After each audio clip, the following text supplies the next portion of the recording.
So.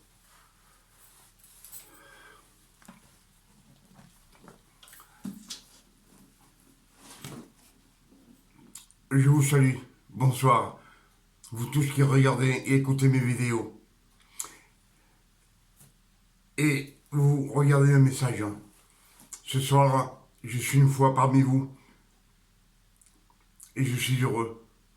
Je suis heureux de pouvoir vous apporter encore un message de révélation. Comme chaque fois, je vous dis toujours pareil, les révélations viennent de la Bible. Elles ne sont pas écrites dedans. Mais quand vous méditez les Écritures, c'est la parole de Dieu. Et Dieu, le Père éternel, vous donne les révélations par le Saint-Esprit. Je pense que ce soir, ce qu'on va méditer un petit peu, l'autre jour, on a médité la loi. On a regardé tout ce qui est écrit dans la loi, que Christ est venu accomplir pour nous racheter. Il a dû accomplir toute la loi. Pour cela, je vous dis que ce soir, je suis heureux d'être parmi vous encore une fois et de vous apporter un nouveau message. Ce message de révélation. Pour cela, ce soir, on va méditer un petit peu la loi. Dans la loi, Matthieu 5, verset 1, j'ai retenu quelques obligations qui nous obligent à faire. Parce que quand Christ est venu, lui, il prêchait la loi. Il faisait des miracles, mais il prêchait la loi. Matthieu 5, verset 1. La loi dit comme ceci. Celui qui dira insensé à son frère mérite le feu de la géhenne.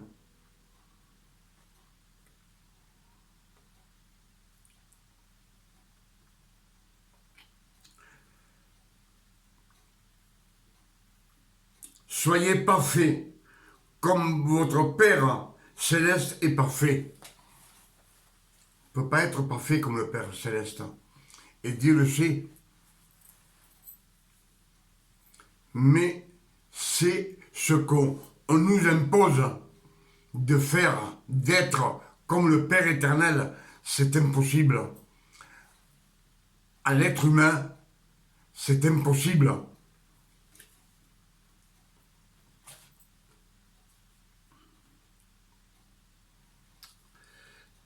Dans les psaumes 24,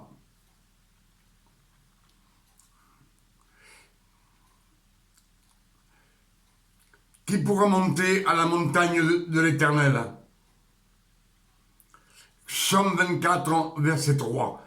Qui pourra monter à la montagne de l'Éternel? Celui qui a les mains innocentes et un cœur pur. Sur la terre, Jésus, c'est le seul. Et ça, c'est ce qu'on nous oblige à faire dans la loi. Être parfait comme le Père éternel, on sait bien que c'est impossible. Impossible. Pour cela, c'est l'autre jour, on a médité la loi. Aujourd'hui,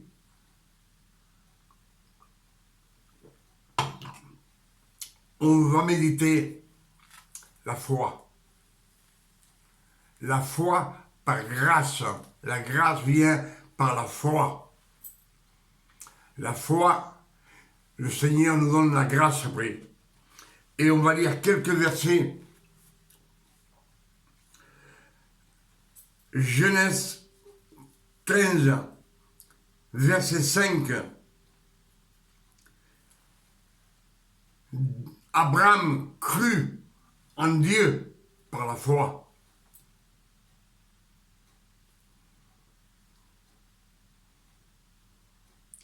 Par la foi. c'est pas qu'il s'est repenti de quelque chose. Dieu lui dit, sors de ta famille. Je t'amènerai au cou le lait et le miel.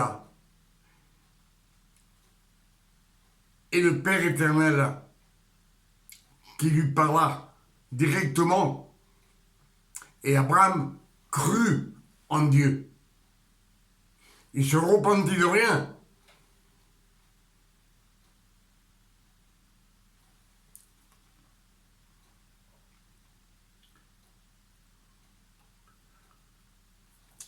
On va voir Matthieu 15, verset 27.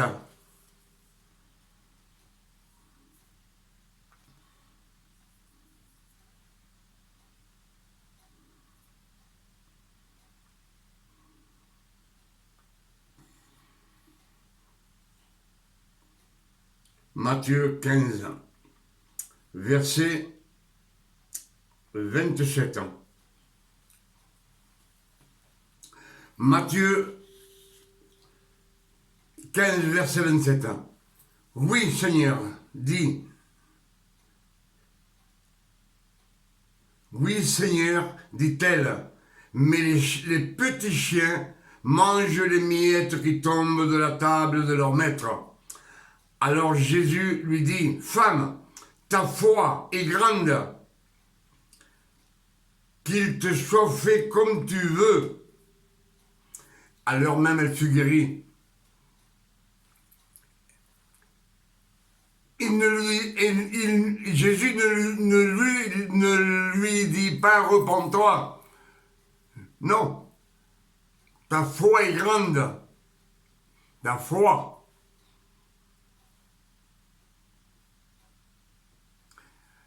Là, il n'y a aucune repentance. Cette femme lui demande de guérir sa fille qui est malade. Et quand cette femme lui dit, les petits chiens mangent les miettes qui tombent de la table de leur maître, et Jésus lui dit, ta foi est grande. La foi. Elle s'est repentie de rien. Elle entend simplement parler, elle sait que Jésus peut sauver sa fille. Comme vous faites confiance quand vous allez dans un hôpital et vous faites opérer d'une opération très grave, vous faites confiance au chirurgien qui va vous opérer.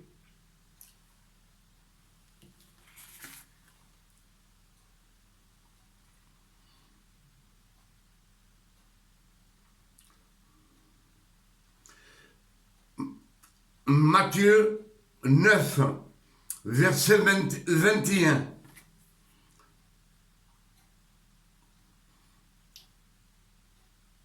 Matthieu 9.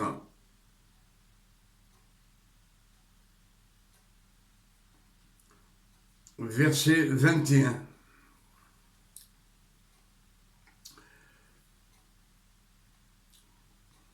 Et voici une femme atteinte d'une perte de sang depuis 12 ans, s'approcha par derrière et toucha le bord de son vêtement, car elle disait à elle-même, si je puis seulement toucher son vêtement, je serai guéri. Jésus se retourna et dit, en la voyant, prends courage, ma fille, ta foi t'a guéri.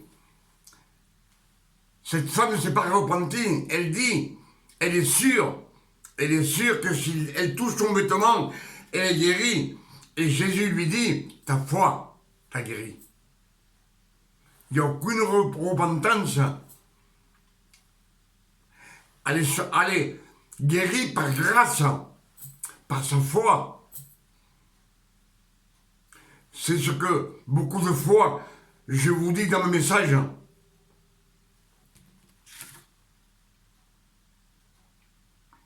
Matthieu 8, verset 8.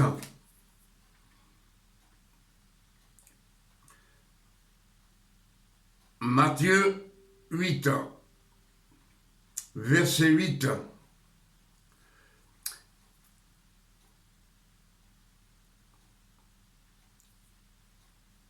Un centenier, un centenier aborda Jésus et le prit en disant, Seigneur, mon serviteur est couché à la maison, atteint de paralysie et souffrant beaucoup. Jésus lui dit, j'irai et je le guérirai. Le centenier répondit, Seigneur, je ne suis pas digne que tu rentres sous mon toit, mais seulement un mot et mon serviteur sera guéri.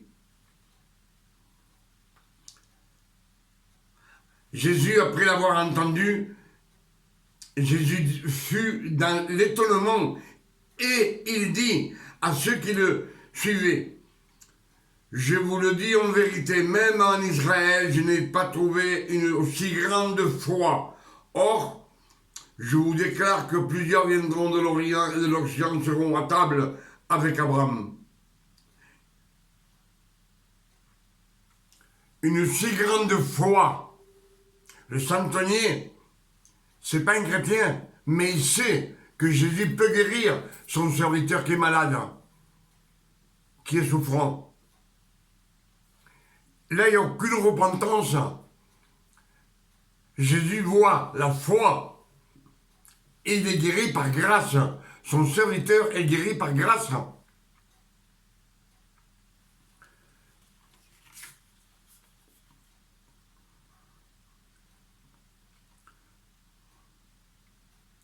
Matthieu 9, verset 2.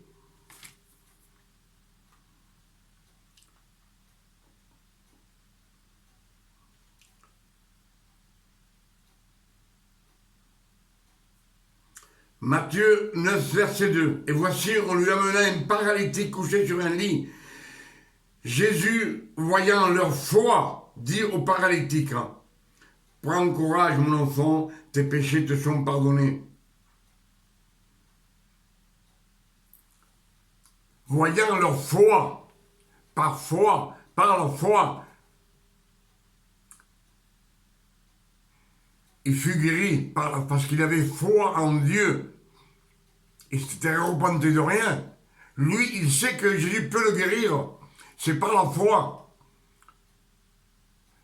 Ce n'est pas donnant. La grâce n'est pas donnant. La grâce vient parce que Dieu veut te la donner. Jésus, quand il était sur la terre, il prêchait, comme on l'a vu, toute la loi, pour accomplir la loi. Mais il faisait des miracles par la foi. À ceux que lui, il voyait qui croyaient en lui. Il croyait en Jésus, il pouvait le guérir. Il n'y a aucune repentance.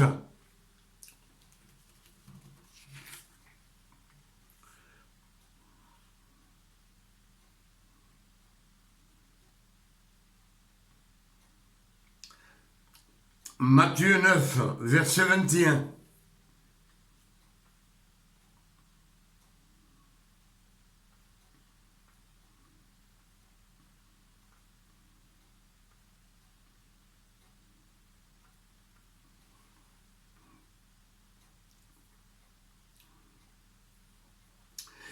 Et voici une femme atteinte d'une perte de sang depuis 12 ans, s'approcha par derrière et toucha le bord de son vêtement, car elle disait en elle-même, si je puis seulement toucher son vêtement, je serai guéri. Jésus se retourna et dit à la voyant, prends courage ma fille, ta foi t'a guéri. Ta foi. C'est ce que je vous dis à chaque fois, ta foi t'a sauvé. Par foi, par grâce. Quand on croit en Jésus, ce qu'il a fait sur la croix, je pense que cette femme a dû entendre dire que Jésus guérissait beaucoup de monde.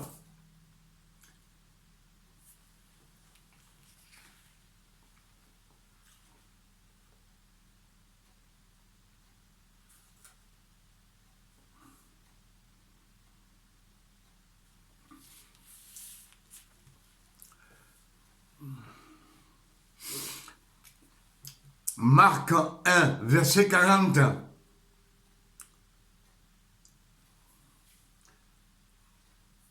Oui.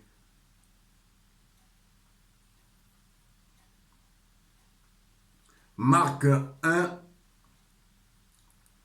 verset 40. Marc 1, verset 40.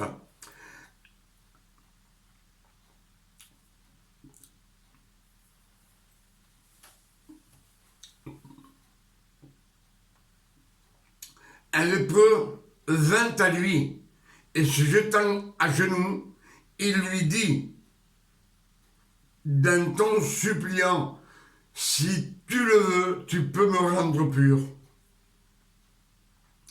Jésus, ému de compassion, étendit la main, le toucha et dit, je le veux, sois pur. Ce lépreux, il ne s'est pas repenti de ses péchés.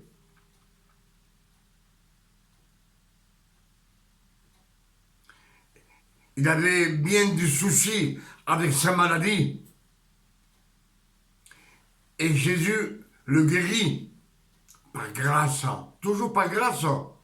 La sainteté de Jésus se transmit dans le lépreux. Et le lépreux fut guéri, sanctifié.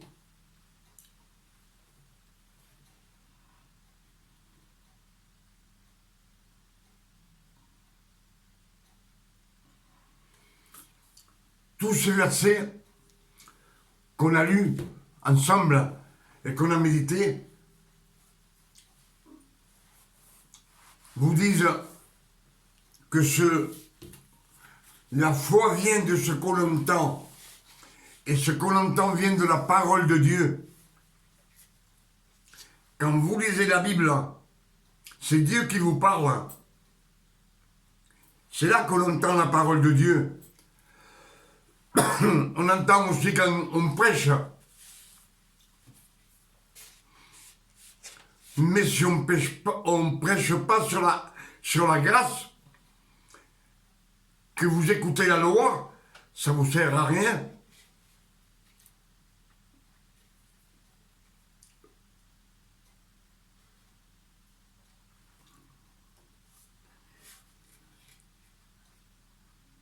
Jean 11, verset 25, dit comme ceci. Jean 11.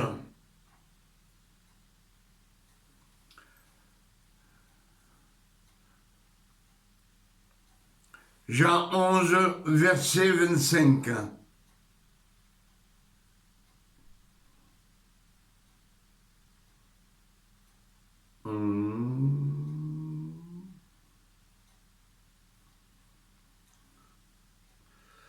Jean 11, verset 25. Jésus lui dit, je suis la résurrection et la vie. Celui qui croit en moi vivra, quand même il serait mort. Et quiconque vit et croit en moi ne mourra jamais. Crois-tu cela? Il ne parle pas de péché. Il ne parle pas de se repentir. Là, dans tous les versets qu'on a entendus, on n'a pas entendu repentance de péché, demande pardon. Non. La grâce, on l'a parce que lui, il le veut. On dit que le monde entier était perdu. On était dans la possession, dans la main de Satan, pour aller directement en enfer. Et quand les temps furent accomplis, le Père éternel envoya son Fils, né d'une femme, né sous la loi, afin qu'il rachetât tous ceux qui sont sous la loi. Mais juste que ceux qui sont sous la loi, les autres, le Père éternel sait que sur la croix, le péché va être effacé. Il n'y a plus de péché. Donc, simplement ceux de la loi.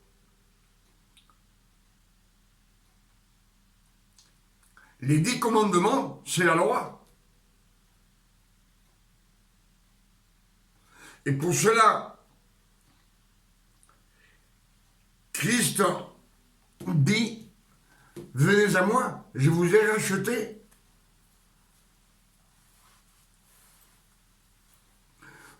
Vous êtes fils. Et si vous êtes fils de Dieu, vous êtes co-héritier de tout ce que Christ possède. C'est pour ses fils. Tout ce qui est au Père est au Fils. Et nous, si nous sommes co-héritiers, parce que nous sommes fils, le Père éternel, il nous le donne. Par grâce, à cause de Jésus. Par le mérite de Jésus qui est venu sur la terre, le Verbe est venu sur la terre. Et quand le temps fut arrivé, accompli, Christ avait 30 ans. Il n'avait commis aucun péché, aucune transgression. Pour cela, quand il fut baptisé dans le Jourdain par Jean le Baptiste, le ciel s'ouvrit et l'Esprit Saint descendit sur lui, parce que lui, il avait accompli toute la loi. Tout ce que je vous ai dit hier, la loi, lui, il l'a accompli. Lui n'a jamais fait un sacrifice d'oiseau, ni de tourterelle, jamais, parce qu'il n'a commis aucun péché. Ce que je vous dis dans notre vidéo, il n'avait eu aucun privilège. Aucun privilège, étant Jésus avec le Verbe dans son cœur. Aucun privilège a vécu comme nous. Pourtant, à 12 ans, il dit à Marie et à Joseph, son père, enfin sa mère, et Joseph, pourquoi vous me cherchez au bout de 3 jours? Pourquoi vous me cherchez? Je dois m'occuper des affaires de mon père. Les affaires de son père, c'est le travail. Il est en train d'accomplir. Lui, il accomplit toute la loi. Et quand le temps est arrivé, 30 ans, Dieu l'envoya pour annoncer le royaume de Dieu. Le royaume. Et pour cela, Dieu le Père, son Fils, lui, il le mit. C'est lui qui l'offrit en sacrifice sur la croix. C'est lui qui le ressuscita. Et il dit, et il nous ressuscita avec lui, ensemble. Et ensemble, il nous a assis dans les cieux célestes. Même si notre corps est ici, mais nous sommes avec lui. Pour cela, je vous dis, c'est le monde entier qui l'a ressuscité. C'est pas simplement ceux de la loi. Ceux de la loi, il les a rachetés. Mais il a effacé tous les péchés, toutes les iniquités, toutes les transgressions, toutes les malédictions. Tout ça, ça a été effacé. Et ça n'existe plus. Quand on efface quelque chose, c'est fini.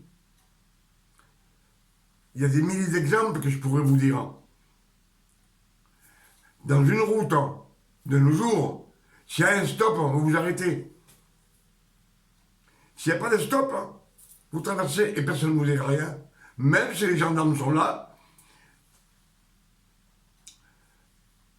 ils ne vous diront rien. Pourquoi? Parce que la loi, cette loi a été effacée, elle a été enlevée.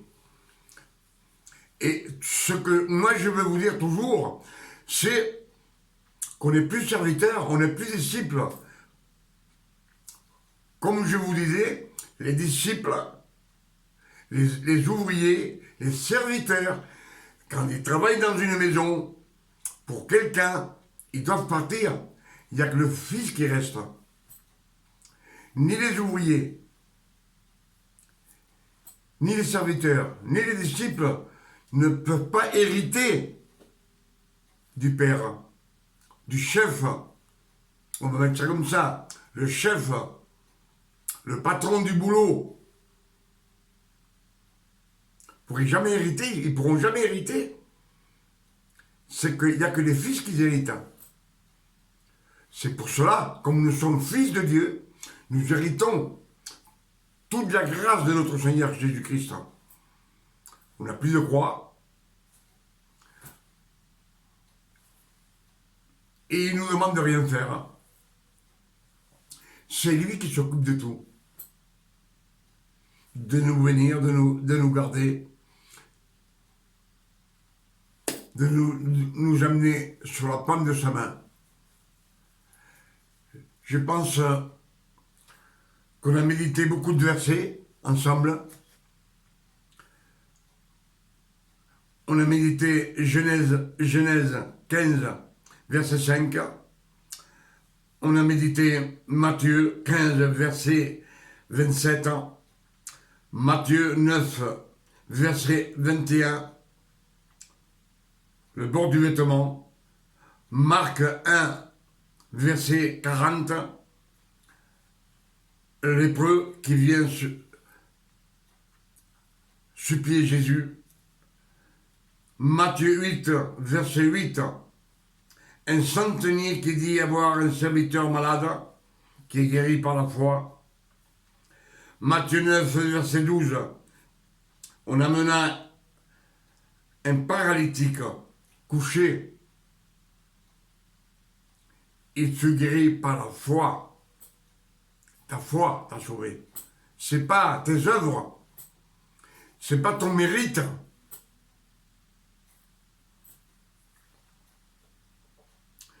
Jean 11, verset 25. Celui qui croit en moi vivra éternellement. Matthieu 9, verset 21. Si je touche le bord de son vêtement,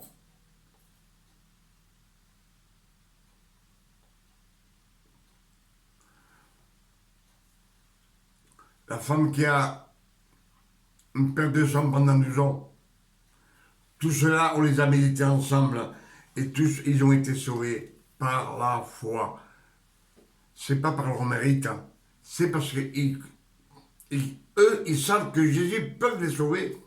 Comme je vous ai dit, vous avez une maladie grave, vous allez chez un chirurgien et vous avez confiance en lui.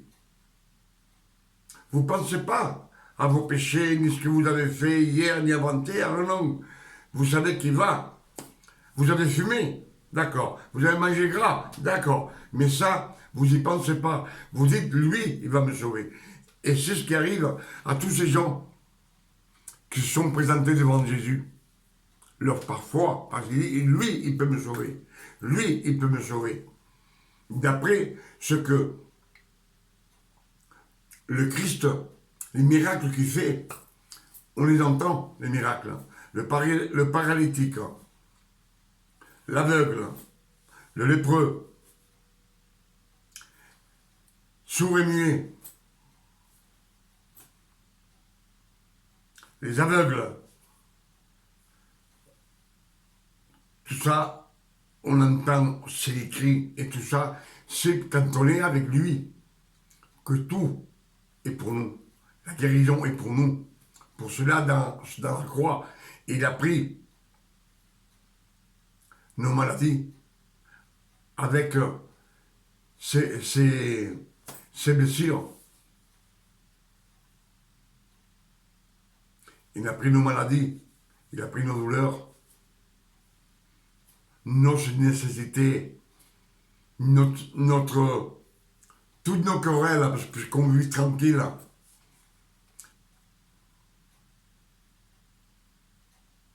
Et toute notre tristesse, il a pris dans la croix pour qu'on soit heureux et qu'on puisse être et vivre éternellement avec le Père éternel. Pour l'éternité. Je pense qu'on a médité ce soir ce que c'est que la foi. L'autre jour, on a médité ce que c'était la loi qui nous oblige. Et là, vous voyez bien que c'est tout par foi. Croire que Jésus est mort sur la croix pour nous. Croire que Jésus peut nous guérir. croire que Dieu vous nous ramener avec lui au paradis.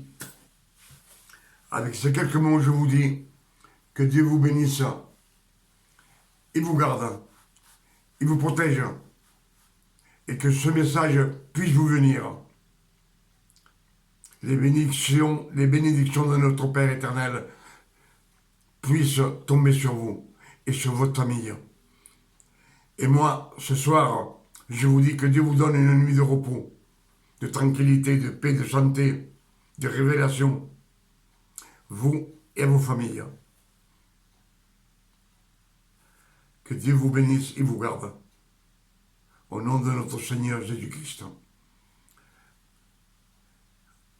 À la prochaine, si Dieu le permet.